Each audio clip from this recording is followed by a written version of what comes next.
Hello, I'm Sharon. And I'm Wendy. Welcome Welcome to to Brown Brown Space. Space. This is a safe space where we talk about the hard topic of racism. And build empathy through the healing power of conversation. Thank you for joining us.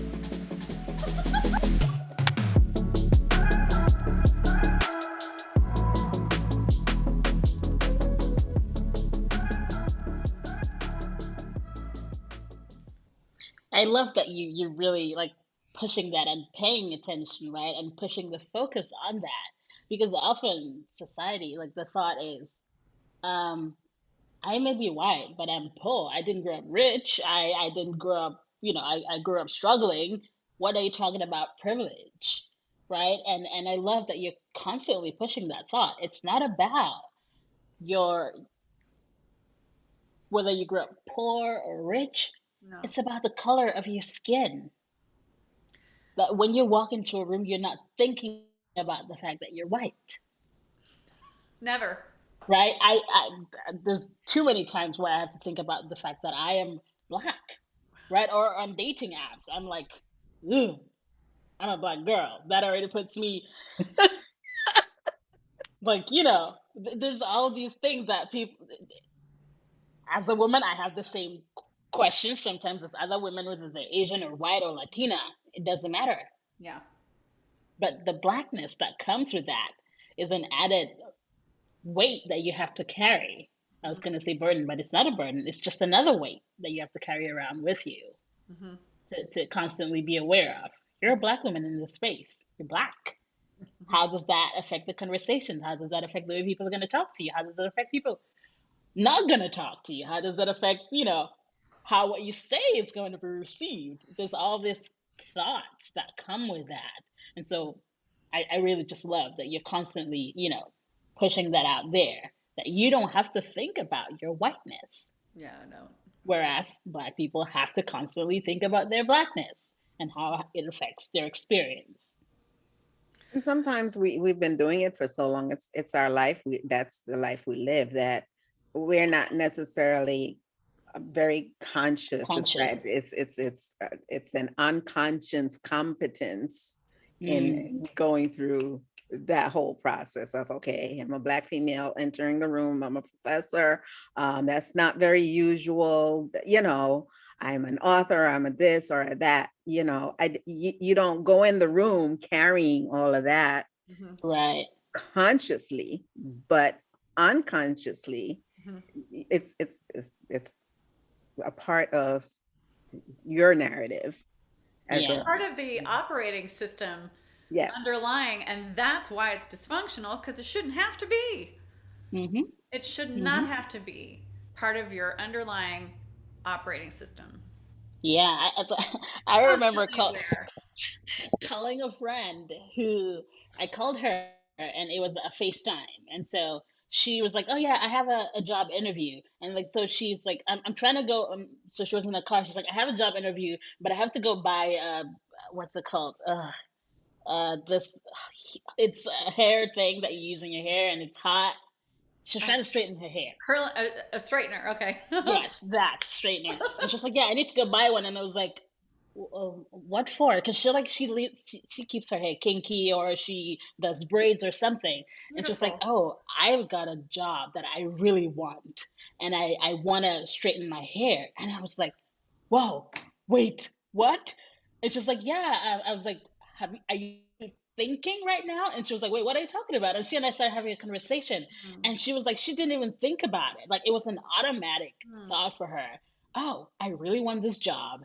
I need to straighten my hair so I appear professional. I don't want him to think for any reason that I am not professional. Mm. And I was trying, hoping that I was going to change her mind and have her not do it. She did it because she was like, I wasn't thinking about it that way, but now that we say it, I'm thinking about it that way, but I'm going to do it anyways because I want the job. Yeah. She got the job. I don't think it's because she straightened her hair, but she got it and she felt more comfortable, right? And Yeah. more um, Presentable. presentable, which helped her with her interview because she was comfortable and she could speak without worrying about are they looking at me weirdly. So, but this just made me think of that, of the weird ways in which being black moves the way you experience life, even when you're not Yeah. consciously thinking about it. Well, and I can't, I mean, I would never even think to fault her choice in straightening her hair because, again, if I blow a job interview because I look unprofessional to somebody, the system is designed so that I can fix it really easier. Whereas if she had gone in with her hair the way she loves to wear it, and they were jerks about it, well, a maybe she shouldn't work there, but you know, if it made her feel more comfortable and confident going into an unknown environment, and Yeah, as you say, being so conscious of the fact that she's black, then more, I say more power to her for making that choice. But that this whole topic of hair, But I'm we not, still have to do it. We haven't. there's so much. I mean, the fact that it is still in, it was illegal not yeah, to straighten hair. right. I can't even fathom that. Um, I But just, you know where that all started, right? You know that that all started way back when, and it's not that far long ago because we've recognized it was only a few 500 years ago. But that whole mentality of, okay, if Massa slept with Phil Slade and baby came out that was lighter, a little bit straighter hair, then you're better, you can be a house slave or you can be in the house, that's like a perpetuation of, and we're still, a lot of us, too many of us, I will say, are caught in that genetic mental note, yeah, right? it is a mental moat. Good word. As far as what is acceptable and what makes you better. That whole hair, straighter hair, colorization, all of that is still like, you have those that are going out and saying, yay, this is me, and it looks good. It looks good on TikTok. It looks, yeah, great. Wonderful. We're making strides, but are we really? We just yeah. heard your story about your girlfriend, Yeah. you know? And see, this is not a thing only in the United States, right? In my country, Yeah. people, there is a product that's targeted toward making your hair less kinky, right? Towards making your hair softer and then straight, making your hair straight because that makes you look more presentable. Like I remember when I was much younger and like my hair had the little curls in it. Hmm. I remember my grand aunt being like, "Oh my gosh, you look so unkempt. What is wrong with your hair? Let's put this product in your hair." And so they put the product in my hair during the summers because I went to boarding school and you had to have your hair shaved all the time. But when it was the holidays, like you wanted to grow your hair out a little, you're a girl. But like it was just, she was just like, "Your hair is so unkempt. We have to do this," and it continues to this day, right? Where you still have to straighten your hair. Now that's Cameroon in West Africa, and we're still aiming and pining for the ideals that the colonial masters came and left behind. And we still think that it's better for your hair to be straighter because then it's nicer. Or for the human hair that costs, hundreds of dollars, human hair that they put as extension because they try to look a little wider because that's nicer hair and it's nicer than your kinky hair that's sitting on your head. It's a problem everywhere, right? It's just, it fascinates me. Hmm. Fascinating And how is colorism also a problem from colonial days? I would think so. I mean, the fairer you are, the closer to white you are. Because in my country, when we're speaking pidgin and somebody who's fair skinned, we call them a white person, Hmm. right? Like they'd be like, "Oh my gosh, she's white, looking nice," because adjacent to whiteness. So there's still that too. Like I said last time, anywhere white people set foot, They left something behind. And we are still trying to get rid of it. Anywhere that white people set foot, they left white supremacy behind. Mm, yep. That's And we laugh it up gross. sometimes, not even aware that it is because of white supremacy that we're thinking in certain ways, right? It's just we're thinking, oh no, this is the way it's supposed to be. It's the normal way. And it's like, what about you is not normal? You have to chase someone else's normal. Like however you are, it's normal. What about you is not normal that you have to chase someone else's normal? Oh, I love that. That's good. That's That's good. That's good. Well, thank you. very I'm out here leaving quotes. Woo! That's you got to yes. put that in a poem. Speaking of which, you have a poem to share for us today. I'm putting you on the spot. Yes. Yeah. I love your I have something poetry. I can share. I have something I can share when the time comes. It might be time. Yeah. Oh, like right now? Yeah. That's funny. Let's see. That's why I brought it up, girlfriend. Uh, so I was gonna share just one poem, but I'm looking at this and I'm realizing that it'd be good for me to share all four of them because they're all four are sort of in the same realm of thought, and I don't want to give light to just one. So it's about stereotypes of Perfect. the black woman. Perfect. Ooh. So there are four, and I don't want to just like share one of them. I'm hoping to make all four into one poem, but right now it's still four. So I'll go ahead and share. The first one is the mammy. You are a kitchen, one from which the world expects her food. A soot covered kitchen, dark from smoke and dirt that cling to you. You waddle across the room on your strong, manly legs, your plump cheeks made even fatter by the food you stuff in them. Yes, yes, I know. The alchemy of your hands is too often distorted into spinning gold for the world and not yourself, or so you say. But let me tell you something you may not know. Everything we, your masters, do is for your own good. We may force you to bear our children or suckle them at your breast, but really, if we didn't, what would you do with those breasts of yours? Feed yourself? No. We may force you to slave away, spinning straw into gold until your fingers bleed. Fingers we do not, by the way, care for one jot. Still, you should stay grateful for the privilege of touching that which will someday become ours.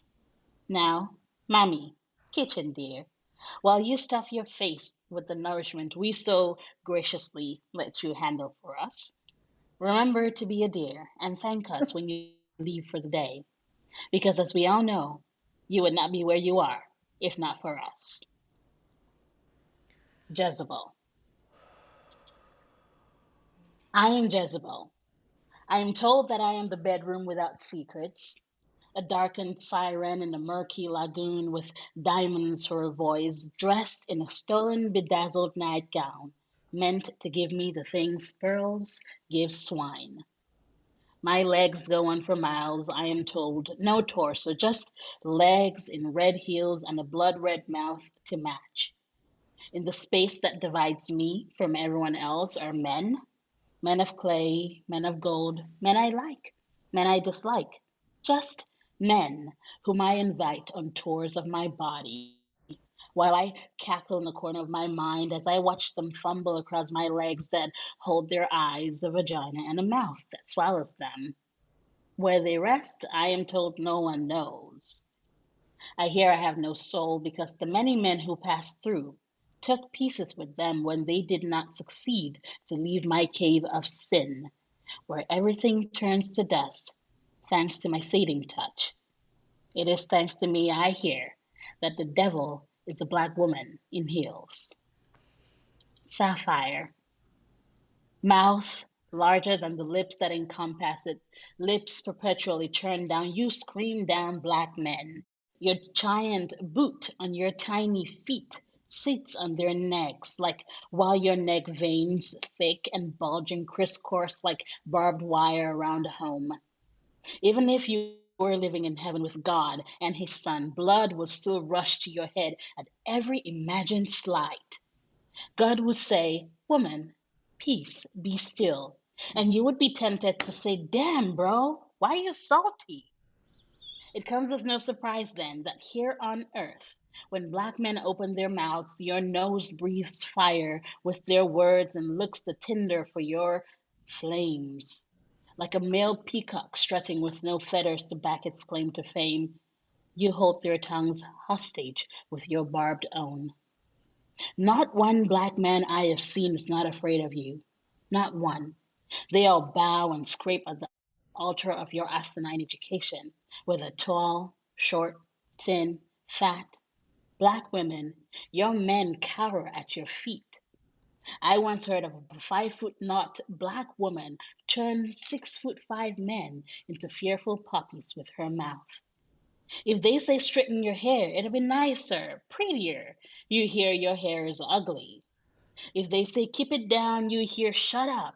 If they say why are you still single when you're so smart, so tiny and so cute, you hear your standards are too high, and just like that, smoke will trickle out of your ears, darkening your already black face, caused by all the other explosions that have left your mouth, turning full grown men into poor little babies in need of pacifiers to keep the tears from falling and then from entering into this all out war zone you constantly leave in. Welfare Queen. You always sit on the edge of the world, legs astride, ready for children to come crawling out of you, your eyes, your ears, your mouth, nonstop, and for money to come running into your palms. New couch, new clothes, new car, nonstop. With staggering synchronicity, you gossip while your offspring make their way painfully through your body, five at a time. Your body rolls roiling at the injustice of movement this will cause them. Yes, sloth may be imprinted into your DNA, but surely you are aware that you and your spawn take from us, good tax paying people who never sit nor sleep, whose money line your pockets made from gold and silver in China or some other country where things are made. Don't get me wrong, we know this is how you, welfare queen, are built. So we get it. And in turn, we hope you understand us when we push you off that edge because someone must survive. And it might as well be us, hardworking people. Because, like I said, we work hard Girl, every that's day. some good work. I see play, right. I see a play out of this because, and I'm sure you have some other women that every single woman will identify in part or whole with each Yeah. of these. This is I'm so glad to hear the feedback. yes.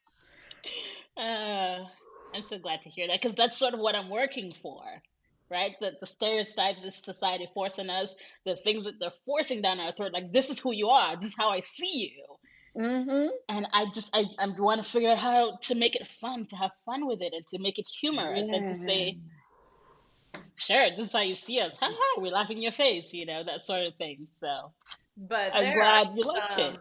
really poignant, meaty, heavy images and ooh, the,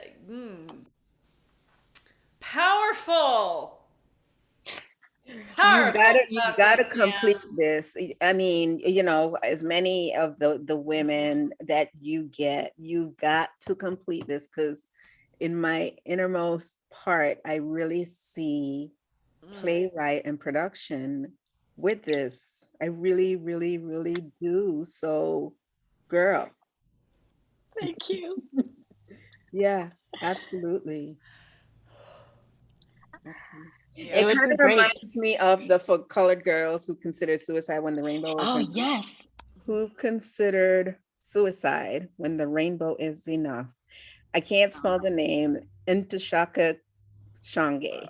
We'll post it. Yeah. And Jocelyn, when you publish, etc., we'll post yours too. Oh, well, thank you. Oh my. I mean, listening. So I'm mindful of the fact that I'm a different audience member, right? Sharon, you are colored. I am void of color, if we're gonna let's call it that for a minute, right? Because so often, like you've pointed out, white is revered and anything dark is not. And that I'm like, let's invert that for just a minute, because listening and then you use the first person and it's the white master or white society or white privilege or white supremacy, now it's like I could play that role just by what I look like. Mm. I'm conscious of people who look like me carry these concepts, so it hits me in a way that's like, dang.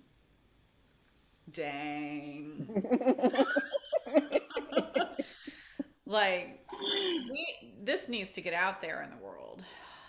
Yes, ma'am. 'Cause dang. I'll work on it. Whew. Yeah, we need to talk. We need to get you go visit your family, do what you need to do. And when you come back, I'm gonna ask you to please reach out to me. Don't wait for me to reach out to you. Okay, because Okay. I have some things to talk to you about and some people to talk to you about with. I will reach out to you. Okay. And I'm gonna put in a shameless plug for Sharon Hill's Laser Focused Leadership, which is coming up June 29th for 6 weeks. So for all of us who need to figure out our next steps, Sharon is the goddess. She is the leader to help you lead yourself. So we're going to post that too. And we better get this out tomorrow, right? That's not going to happen, but at least the audience will be aware of that, because that's going to be an ongoing thing. Mm-hmm. So if they miss June 29th, I'm sure there'll be another one coming up soon, for sure. That's true. That's true. Well, ladies, friends, this has been incredible. No. We're gonna get. This is wow. I'm just. Yeah. Thank you. It was so great to have these conversations with you both. Please invite me again. I'll come. I'll never say no if you invite me again. You are welcome anytime. This is your safe space. So thank you for coming. Thank you so much, Jocelyn. Definitely enlightening. Yeah. Thank you for having me. Group hugs all around. Group hugs. You've been watching Brown Space with Sharon and Wendy. It's been so great talking and sharing here today. We look forward to your comments below, or you can email us at brownspace2020@gmail.com. Remember, you are the light that gives light to the world.